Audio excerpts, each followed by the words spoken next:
ladies and gentlemen, to the MCDFNL Netball Show, our third finals show in a row. Moving in towards preliminary final weekend this weekend, and of course the big grand final week next week in the MCDFNL. It's a pleasure joining you once again to talk netball throughout the Maryville-Castlemaine District Football and Netball League. Sean Kelly's my name.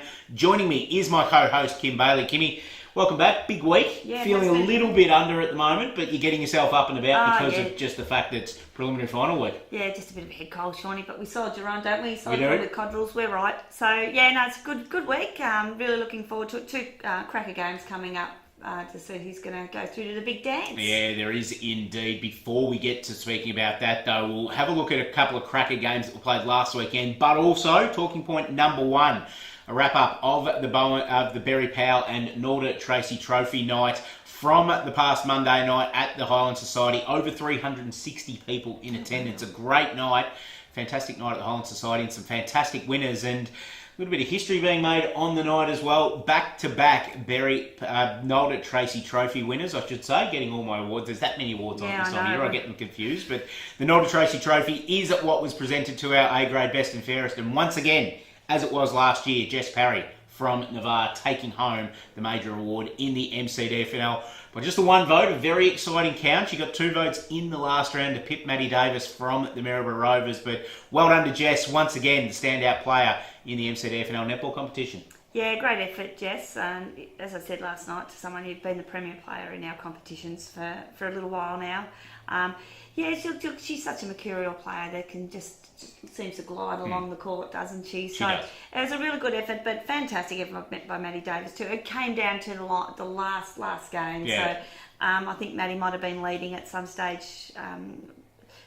She was for a fair bit of the night. And it was just that last thing. So I think she might have got 2, and Maddie just got 3, and Maddie got 2. So if she had got the 3, it would have been even Stevens, which Jess won it last year with. She did with Naomi Medlin. Yeah, so. Great effort to win it by herself. So well done, Jess. Well deserved.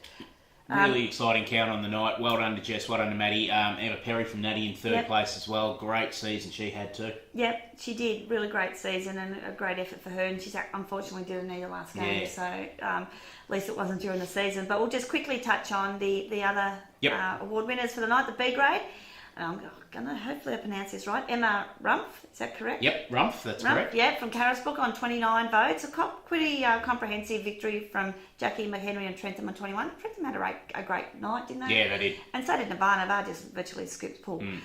C grade, Cody Smith, who's just come to Royal Park this year from Natty. 33, and Susie Rinaldi, who's been an absolute superstar in this league for some time. Life member, multiple Nalder Tracey Trophy winner. I know, I was just having a look at the back of the menu thing last night, and I just saw how many she's won. She's just a superstar player, isn't she? Yeah, she is indeed. So she was runner-up on 30 votes.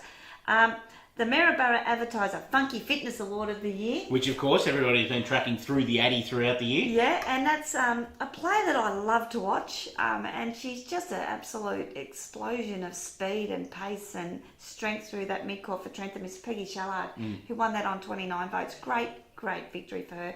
Very shy, wouldn't say anything. Wouldn't say anything. Of course, she had Jess and Maddie that were the runners-up as well. They wanted to get on the microphone. In fact, I think Jess's acceptance speech went for about half an hour. I know, I was going like this. I was doing the wind-up and I was trying to get the Academy Awards music going, but no one to do it. So, no. But, well done to Peggy. That was a great achievement. And the Netball Rookie of the Year again, another Trentham girl, and who has been sensational, both playing 17s and A grade, and has been the stand-up once we had Jane O'Donoghue do a knee, is Abby, not Abby Raven. Abby Raven was runner-up, but Hayley Burt from Trentham was the Rookie of the Year. So congratulations, Hayley. Big future ahead of you. Yeah, now, as you mentioned, Abby Raven as the runner-up as well. Fantastic to see Abby, who's done some really good things in her first senior season this year. Great night had at the Berry Powell Medal Nalder Tracey Trophy night on Monday night, and a fantastic wrap-up of the night there, Kimmy. Moving on, talking point number 2, and having a look at the semi-finals from last weekend. Harcourt taking on Natty Bialaba. Harcourt Went into this game, I reckon, with a bit of favouritism behind them. Natty had a couple of big injuries. As you mentioned, Amber Perry out with a knee injury. Ebony Knights was out on the day. Ebony Knights is out for the rest of the season. She's out for the rest of the season as well. No, she's she's only in America. She's in the States, so she won't be flying back to play game of netball, I don't think. So yeah, she's missing 2 big outs for them.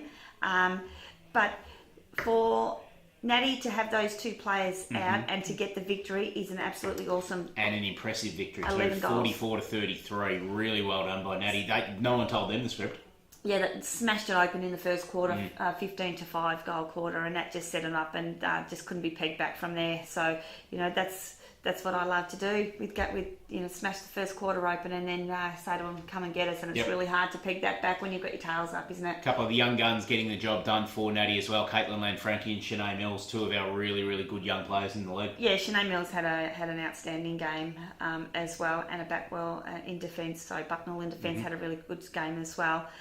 Jess Lord has been playing really well for Harcourt. Stood up 19 from 27, shot the majority of their goals. Just a little bit down on a percentage, 71%, which is still pretty good, but probably a little bit down from where you'd want her. Meg Ginnivan, she voted quite well as well. In the presentations, and Christine Walsh in defence had a really good game as well. But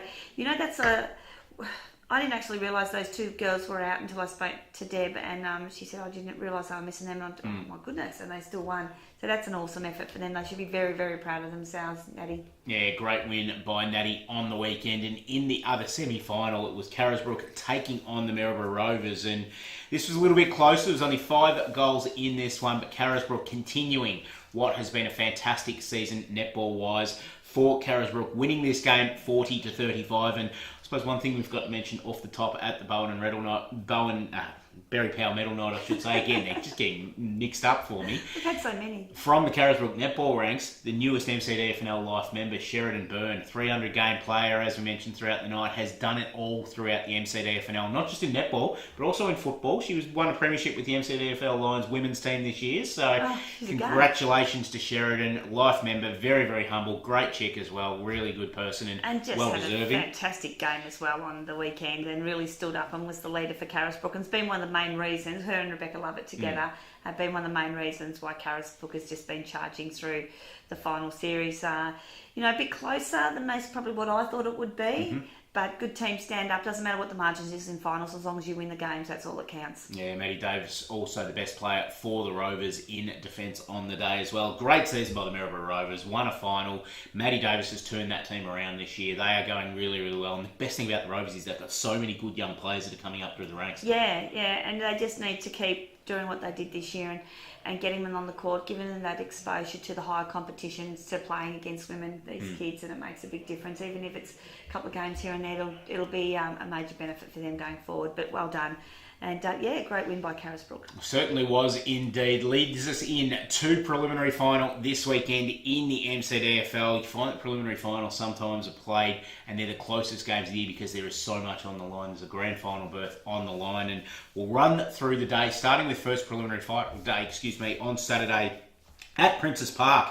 We spoke about the Maryborough Rovers juniors coming through. We'll see a bit of that on Saturday because they're in the 13s against Avoca, they're in the 15s against Talbot, and they're in the 17s against Harcourt. So the Rovers in every preliminary final on Saturday in the netball will be very exciting to see them. Harcourt versus Natty Bialaba in the C grade, Avoca versus Carisbrook in B grade. And then the A grade game, Trentham versus Carisbrook. This will be a ripping game. Correct me if I'm wrong, but Carisbrook the only team this season to defeat Trentham. No, I won't be correcting you because you're spot on, Shawnee. Yeah, it could be a very, very big game then. Obviously, Trentham will start as the favourites, but as we just said, Carisbrook know how to beat them. They do. And it'd be really, really tight, I think. I think Sheridan Byrne could be the key if they are going to beat them, closing Casey Kidd down, and then they're relatively inexperienced in senior netball. Hayley Burke's been fantastic, so she'll be standing up, and then they've got Shana Ford, who is a very young player. She's only 15, so hopefully the nerves don't get the best of her. But she can shoot the lights out, this girl, when she's on. So it should be a great game. I just think that the strength all over the court for Trentham will get them over the line. You've got the Parks girls, who's just been unbelievable this year. We spoke about their their attacking line. Got Peggy Shallard and Erin Richardson. So just been unbelievable. So well, it'd be really hard for Carisbrook to stop them, but. Amanda Cox in wing defence has been playing really well as well. So if she can shut Erin Richardson down, I think that might be the key to the victory, because Erin's a soldier down there. She's so important that game. She controls that whole game. So I really like Stacey Parks in centre as well. I think she gives that defensive that drive that you need as well. So her match-up with Lauren Jones should be really interesting as well. But I think Trentham have been the form team. If you only drop one game for the season, I think we've got to stick with them, Shaun. I think you're right as well. Obviously, yes, they are playing the team that defeated them, but they would have learnt a fair bit from that game. Sure. They've come in with a week off. They'll be fresh. They'll be ready to go. I just think they'll get through. Yep, me too. And then on Sunday, second preliminary final, at Princess Park. In the 13 and unders, it's Maldon versus Newstead. In the 15 and unders, it's Harcourt versus Avoca. And I've got a personal friend playing in this game, Broly Salmon, playing for Avoca. So very much looking forward to the results of this game. Carisbrook taking on Lexington in the 17 and unders. Royal Park versus Carisbrook in the C grade. Natty Bialaba versus Trentham in the B grade. Then in the A-grade game, it was the grand final last year. It's a preliminary final this year. Navarre taking on Natty Bialaba. The big question in this game is, can Natty get over the top of Navarre with their two gun players out? Yeah, I don't think so, to be honest with you. I think, they did such a good job this week. It's going to be really hard for them to back it up. And they're coming up against this powerhouse team, Reed Davis, Taylor Mason, Jess the as well. Tracey Trophy winner. Yeah, they're just strength all over the Caitlin Murphy. I just don't know whether Natty, with the change of the personnel and having those two girls out this year, will just be strong enough to get over the top of them. In saying that, they did a fantastic job last week, as we said, with Ebony and Amber out. But if those two girls are in, it could have made a big difference. It could have been a lot closer. But I think Navarre will have a comfortable victory. Yeah, I think Navarre as well will go into a fourth straight grand final, and I think it might even be a fifth straight grand final, but try for a fourth straight premiership as well. I think they'll get that chance. As you said, I think Natty, it's probably too big a bridge. They may have played the grand final last week to get into the preliminary final. Navarre, a different structured side, more height across the court. Who knows? Sean, we could be coming back here and eating our words next week. Correct. I'd be more than happy to as well, because it'd be great to see a Trentham Natty or a Carisbrook Natty grand final. Yeah, variety's the spice of life, as they say. Certainly is indeed. It's going to be a big week this weekend in the MCDFNL, and we can't wait to come back next week for the grand final show to talk about exactly what we just surmised, who will be playing in the biggest game of the year. Only time will tell, and we'll find out come 4 p.m. this Sunday afternoon. Kim, thanks for joining us once again. Thanks, Shawnee. And thank you for joining us on the MCDFNL Netball Show. We'll see you next week for grand final week.